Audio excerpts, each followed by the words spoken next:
my name is Francis Mbaki. I work for a cool company called Buhler.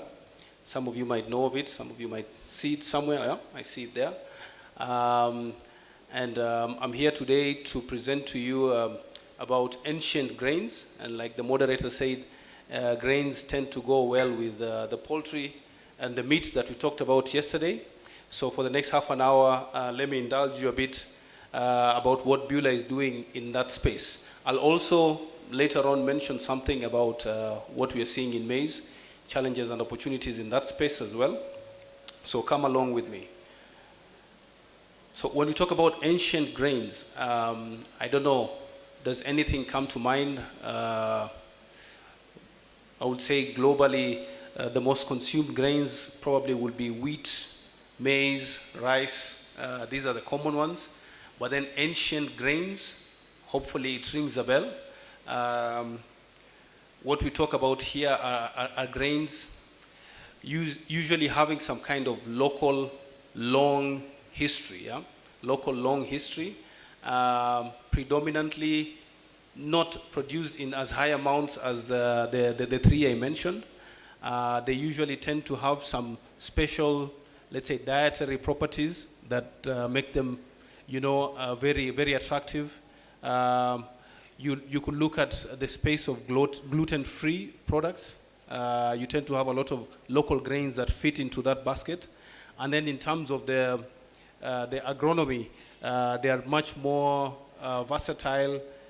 They probably are more sustainable to grow. They can withstand, harsher climates. Varieties are not as well developed as the other larger cereals. And when you talk about some of the examples, locally you might know of the sorghums, millets. If you go over the border to the northern side, they have a grain called teff, which is also, some people would say, a superfood. Another common one is probably amaranth, you might know of. Quinoa is another up-and-coming one. And there's even things like buckwheat, yeah? All these are falling into the basket of what we call the ancient grains. They might be ancient, yes, in the sense that they've been around for long. But then there is also the ancient way of how they have been handled. But now as populations grow, as dietary requirements change, there's more and more need to look at these grains differently. Yeah? We need to somehow scale up the production, but also the processing of these grains. Yeah? So I'll just take you on a short journey for some of them, not all of them, but some of them, three ones that are quite familiar in the local space, just to tell you what possibilities exist. Buhler is active in the technology solutions for grain processing, so converting raw grains into semi or finished goods. And when we take millet, for example, some of you might know millet. I think here we use it a lot for porridges. That's usually quite common. It's widely grown, although not as much, I would say. If you look at the possibilities, what can you do with millet? Looking into that presentation, there are a lot of things you could do. Porridge, I already mentioned, but you have things like bread as well. You could do flour, millet flour to make millet bread. You could do gluten-free pastas also from millet or millet blends, I would say. You could also use it in brewing. Not very common in this space. Maybe the other variety that I'll talk about later is predominant for that in beer production. But the possibilities, again, depending on what you want to do, we will process millet differently. So this is just a short overview. Apologies if the text is a bit small. I'll just try and walk you through it. So just like normal, I would say the mainstream cereals, we will go into a cleaning step. If we were to process millets in an industrial style, we will go through a cleaning step where we remove, the large, small impurities, ferrous materials. We could even use color sorting, for example, where we look at foreign materials that are quite similar to millet, but you really can't tell them in size. You can't tell them in specific density. Like stones, for example, you could remove stones or sand particles, but then there might be other particles that look like millet but are actually not millets. And you can do a color map, a profile, and be able to separate them using a color sorting step. And then it's quite common that we will do, in the primary processing, you can do a piling of the millets, because millets and sorghums, they tend to have anti-nutritive properties in the coat, you know, in the bran of these products. So we do some kind of piling, like a skin removal, and then after this, you could even have a product that, let's say you want to puff the millets, huh? You want to make like a snack, and you can do puffing of millets to do a snack. You could also do flours. You could go into a step where you do stepwise grinding, or even instant grinding, where you do in one step from grain to flour. This possibility exists. And then on the other side, which I find to be a very exciting side, you can do various end products. You can do the typical flour, which we know of, but then you could see you can do even snacks. You can do extruded snacks, for example, millet chips as one that comes to mind. You could even do crackers as a different product as well. You could use them as ingredients also in locally flavored pastas, biscuits, cookies, and stuff like this, yeah? So there are various possibilities that are existing in that space. So typically what we will do, we will partner with, let's say, an interested processor to do a line where you come in with grain from farm, from trade. We take it through the processing. We clean it, grind it, and even do a further value addition step if this was a target product, yeah? Another common one is sorghum. I would say quite familiar here. It's grown a lot in East Africa, produced in large quantities. Tanzania, Ethiopia also produce it a lot, as well as Kenya. Very resilient plant also in terms of the footprint is not so much, fairly good yields, fairly good resilience when it comes to the weather conditions.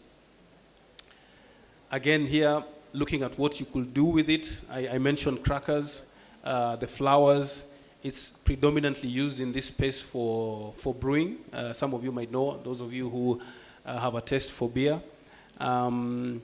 Yeah, flours and many other varieties. As well, you could use it. I think there are products also in the market for sorghum and maize pastas, yeah? You make a flour blend, and then you can do some kind of macaroni or even spaghetti pastas out of sorghum. Cost-wise, it becomes a little bit more interesting, and then flavor-wise, you can also do something different to conventional pasta. Again, the processing is quite similar to what I mentioned with the millets. So we will do, again, typically the cleaning step, removal of impurities. We will also do a piling, even kilning step, where we treat the grain with steam before removing the outer covers, and then from there we will go into the various products. Again, you could do snacks, you could do pastas, you could do flour, you could use it in bread as well. So again, these possibilities are existing.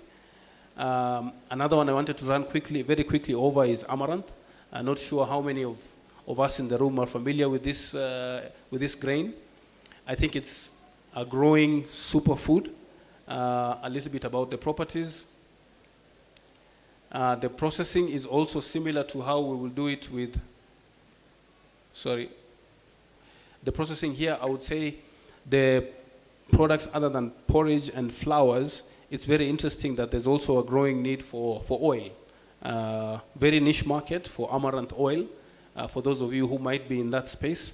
But then the rest of it, you could also do puffed snacks from amaranth. It's a very, very tiny grain, slightly, almost the size of teff, if those of you know teff, or even chia seed. Very, very tiny grain. It poses specific challenges when it comes to industrial processing, because there we use size to differentiate, but when you have grains so small, the processing is quite a challenge. However, I think with amaranth, you can do much more with the plant and also with the grain. So for example, some of the plant can be consumed as a vegetable or salad, but you can also use some of the stems and the outputs of this plant even in animal feed. quite a useful and versatile crop. But then when it comes to the processing, similar to the others, the challenges that we will talk a little bit more about, the challenges we see in the variety of ancient grains. Because unlike, I would say, unlike wheats and maize and the barleys of this world, you don't get grains, ancient grains in such large quantities. So it's commonplace that a processor might want to do more than one. And then when you have to do more than one, and I said the sizes will also be different, it poses some unique, I would say, challenges, not problems, in the processing step. You cannot use you can use the same machine to do processing of different grains. However, you need to configure it differently to be able to effectively clean all those types of grains. So that we can discuss a little bit more later. And then when it comes to the processing, so that's a little bit about the variety of the grains we see. In the processing step, I said most of them we do the common cleaning, and then we will do a sort of milling. So when you want to do, depending on the specific application you're targeting, if you're looking to do whole flours are slightly easier to do because you don't have to do a lot of sifting or a lot of separation of the bran and the endosperm in the grain. So you'll usually go from whole grain and end up with a yield of 99% of flour, maybe a moisture loss in the process or something like that. And we have a unique product to be able to cater to the variety of different ancient grains in the grinding step. What I want to talk about here is just going from the grain to a flour. We have a unique product which we call Alpesa. It's basically, sorry, might need some help. Sorry, yeah, now it works, thanks. So it's a very compact milling system. I don't know how familiar you are with milling technologies, but conventional grain milling systems, we will normally talk about the throughputs in tons per day, hundreds, if not thousands of tons per day. That's a conventional industrial scale processing line for your flours, your wheat flours, maize meal, barley, and things like that. But then with ancient grains, like I said, we still see a challenge in the production, in the farm production, and it's not so easy to source such high capacities of these grains. Therefore, you see it also in the processing plants that are existing. The capacities are typically smaller. The footprint that you also want to have is fairly small. You don't want a large building that you're going to put the machines there only to process this small one. So it's an entry-level solution, which again caters for the variety with very little changes in the configuration of this machine. We call it the Alpesa. It can do, for wheat products, which we base the nominal capacity about 800 kilos in an hour. For sorghum, millets, amaranths, and these kinds of products, you might have to do some trial runs. The varieties also change, by the way. This is the other challenge with the ancient grains. Not all the millets are the same. Not all sorghums are the same. So for this, I would say an average capacity of 500 kilos an hour you're able to process, yeah? I just want to show you a short video of its application and its successes in the area of wheat, but we can extend the same easily to the other ancient grains, yeah? So it's just a short video. Hope the audio works. Let's take a look.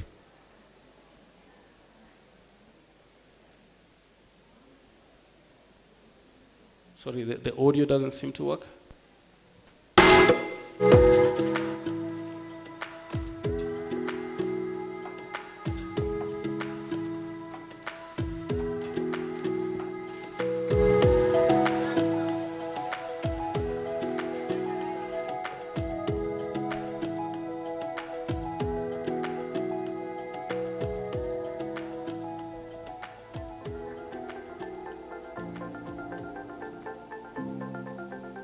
flour which I just now used was something which is really nice, because it was having that consistency. It was not coarse, not even finer. It was really, really nice.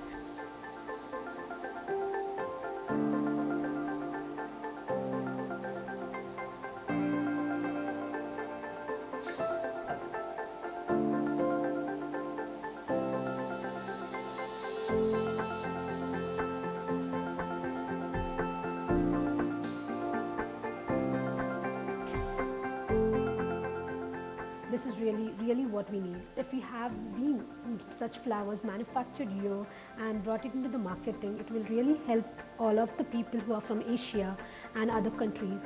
So I really recommend that this kind of flowers should also be marketed in Europe.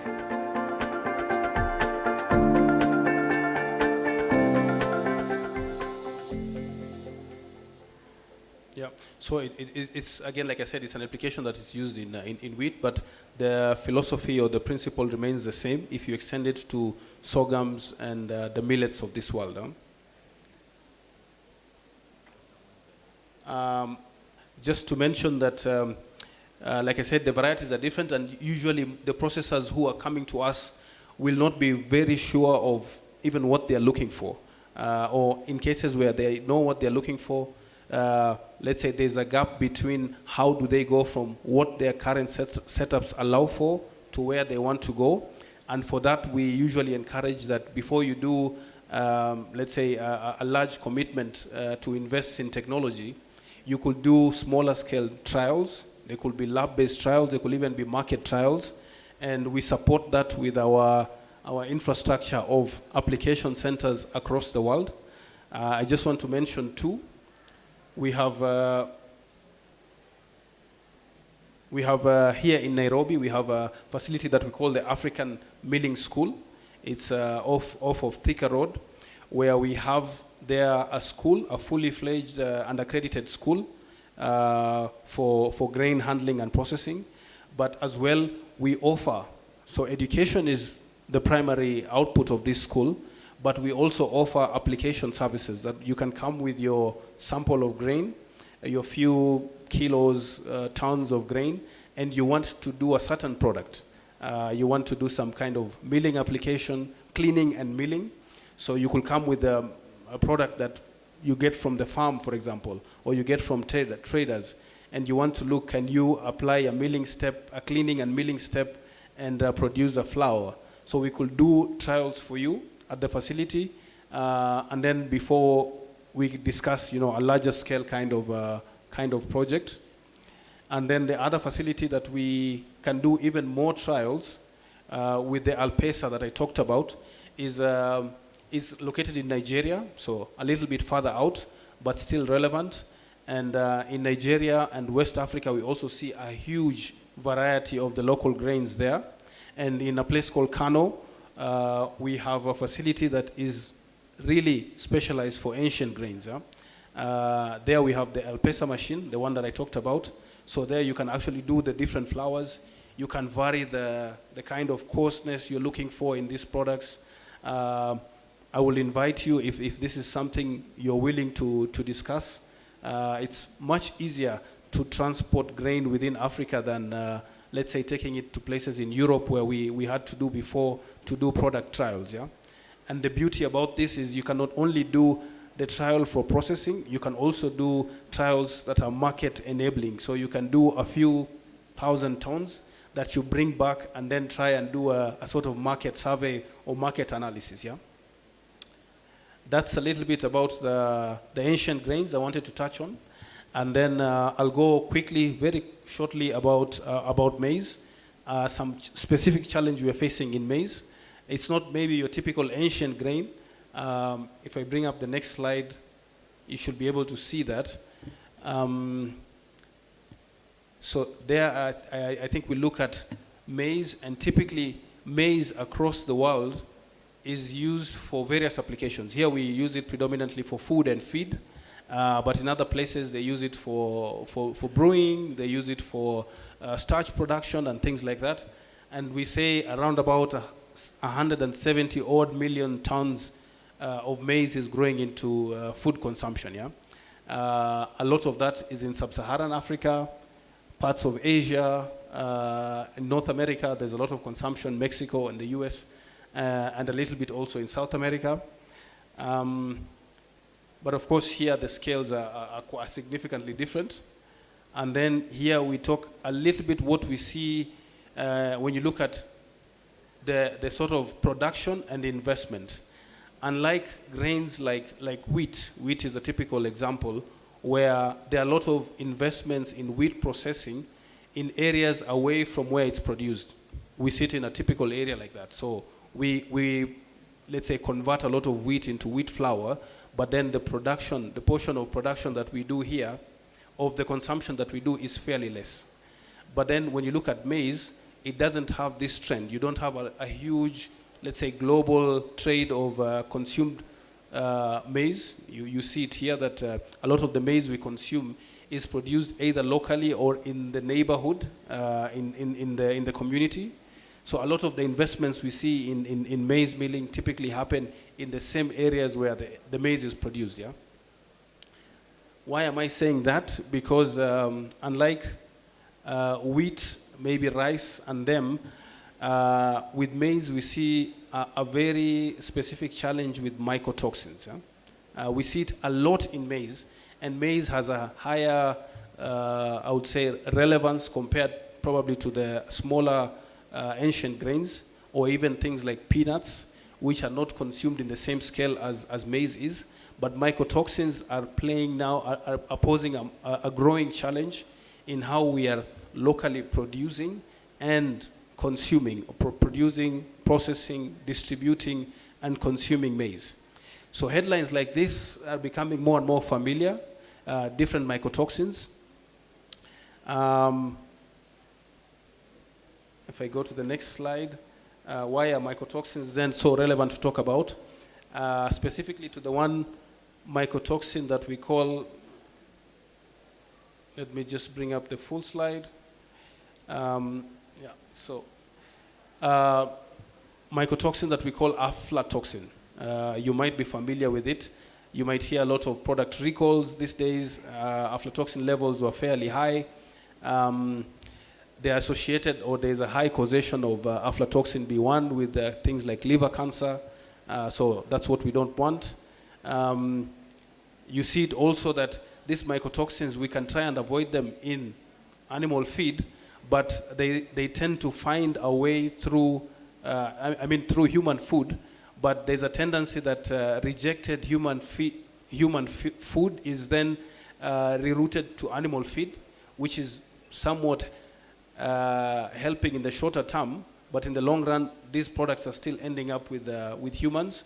And the thing about mycotoxins, you cannot really eliminate them in such a way. Yeah? You cannot really denature them. You can't get rid of them with heat, or some kind of heat treatment.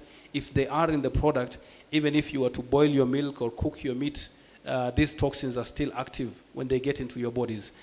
And then the other thing that it's also important to say that even if you can, let's say, get hold of them and eliminate them, we are still talking about food waste. And food waste is a growing concern also.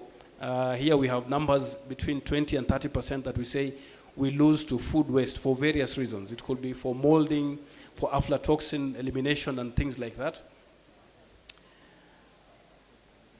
A little bit about the controls that we have. So you'll see, like I said, you might find that it's not coming into human feed, but the levels of the parts per billion let's say, tolerances that we have in the markets, they will change. So animal feed might have higher tolerance, human feed slightly less. And then if you go to things that are quite sensitive like baby foods, you'll find that processors there are keeping much closer controls. But like I said, well, this is a sort of stopgap measure.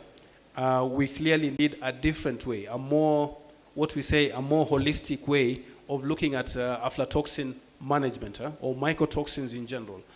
So our proposal is that the solution doesn't lie in any one sector of the value chain. It starts right from the farm to the processing, to the distribution and storage of these products. Yeah. Therefore, as a let's say technology provider, we are trying to play our part here, where we talk about protection. If we cannot avoid it in the farm, in the storage, and it has come to a processing plant, what then can we do to make sure that the product that is coming out of the line, that is being packed and going to meet consumers, has much better aflatoxin levels to avoid that this product is coming into consumption. Yeah. To that, I'll just mention very quickly a solution that we have. We call it LumoVision. I talked about color sorting in the beginning, but this specific color sorter is designed to detect aflatoxin in grain. Yeah? This grain is, for example, here we're talking about maize, but we have validated tests also for peanuts, which are also highly prone to aflatoxins. And this particular machine is tested in Rwanda, tested and validated together with the World Food Program. So we are now looking for partners, processors, where we can scale up and multiply this solution to, again, try and reduce the impact of aflatoxins. Just to show you a sample of what we did. So we got in different samples of maize. So maize from Kitale, for example, maize from Eldoret, from Tanzania and stuff like that. And then these different samples will typically have different levels of infestation with aflatoxin. And the idea was we want to run it through the machine and ensure that whatever we are getting out has been cleaned to levels low enough to be accepted for processing. And in most cases, we will bring them down. Yeah. So if the contamination was very high, for example, over 100 ppb, we could bring it down to somewhere around 9. When the contamination was much less, if you look at there was one that was under 10 ppb. So what you'll typically say is a clean grain. We could still improve on that by passing it through the machine and bring that to much lower levels with the LumoVision. Yeah. So I think that brings me to the end. It was going to be a short presentation. I hope I could inspire you a bit on what possibilities exist with the ancient grains, and as well sensitize you a bit about aflatoxin in maize and what possibilities, what technologies exist to tackle that challenge.